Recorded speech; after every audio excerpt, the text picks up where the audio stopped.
Supreme court से अग्रिम जमानत मिलने के बाद कांग्रेस नेता पवन खेड़ा आज दिल्ली एयरपोर्ट पहुंचे। एयरपोर्ट पर कांग्रेस कार्यकर्ताओं ने उनका जोरदार स्वागत किया। मीडिया से बातचीत करते हुए पवन खेड़ा ने कहा कि यह जमानत सिर्फ एक कानूनी राहत नहीं बल्कि पूरे देश के लिए एक बड़ा संदेश भी है। उनके मुताबिक जब भी किसी आम नागरिक या विपक्ष के अधिकारों का हनन होता है तब संविधान उनकी रक्षा के लिए खड़ा होता है।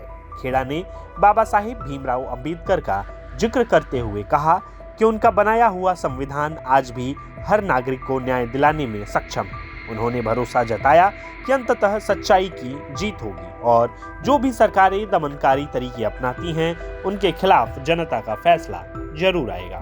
उन्होंने केंद्र और कुछ राज्य सरकारों पर निशाना साधते हुए कहा कि जनता के मन में कई सवाल हैं जिनका जवाब मिलना जरूरी है। साथ ही उन्होंने चुनाव आयोग का भी जिक्र किया और कहा कि जब भी सरकार की विश्वसनीयता पर सवाल उठते हैं तो चुनाव आयोग को भी अपनी भूमिका स्पष्ट करनी चाहिए। सुनिए पवन खेड़ा ने क्या कहा। जो माननीय सर्वोच्च न्यायालय ने मुझे बेल दी, उस बेल से एक स्पष्ट संदेश पूरे देश में जाता है कि जब भी किसी साधारण नागरिक के, वो विपक्ष का साधारण कार्यकर्ता हो या कोई भी हो, उसके अधिकारों का हनन किसी सरकार द्वारा किया जाए तो बाबा साहब अंबेडकर का संविधान उसकी रक्षा में जरूर आता है। मेरी रक्षा में भी आया।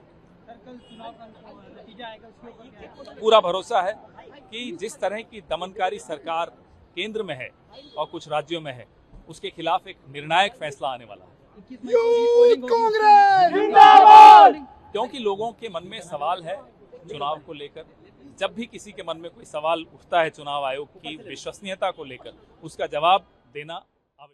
पवन खेड़ा पर जालसाजी और मानहानि से जुड़े मामले दर्ज हैं, जिसमें आरोप है कि उन्होंने असम के मुख्यमंत्री हिमंता बिस्वा शर्मा की पत्नी रिनिकी भुइयां शर्मा के खिलाफ कथित तौर पर झूठे आरोप लगाए थे। इस पूरे घटनाक्रम ने एक बार फिर से राजनीतिक माहौल को गर्मा दिया है। एक तरफ कांग्रेस इस फैसले को लोकतंत्र और संविधान की जीत बता रही है, वहीं दूसरी ओर बीजेपी और अन्य विपक्षी दल इसे अलग नजरिए से देख रहे हैं। अब आगे देखना होगा कि यह मामला किस दिशा में बढ़ता है और अदालत में अंतिम फैसला क्या आता है। लेकिन फिलहाल पवन खेड़ा को मिली इस राहत ने राजनीतिक बहस को एक नई दिशा जरूर दे दी है।